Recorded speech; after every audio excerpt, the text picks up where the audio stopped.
أَوَلَمْ يَعْلَمُوا أَنَّ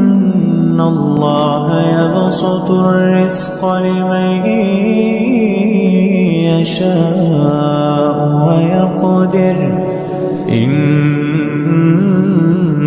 فِي ذَلِكَ لَآيَاتٍ لِقَوْمٍ يُؤْمِنُونَ قُلْ يَا عِبَادِيَ الَّذِينَ أَسْرَفُوا عَلَىٰ أَنفُسِهِمْ لَا تَقْنَطُوا مِن رَّحْمَةِ اللَّهِ إِنَّ اللَّهَ يَغْفِرُ الذُّنُوبَ جَمِيعًا إِنَّهُ هُوَ الْغَفُورُ الرَّحِيمُ وَأَنِيبُوا إِلَىٰ رَبِّكُمْ وَأَسْلِمُوا لَهُ مِن قَبْلِ أَن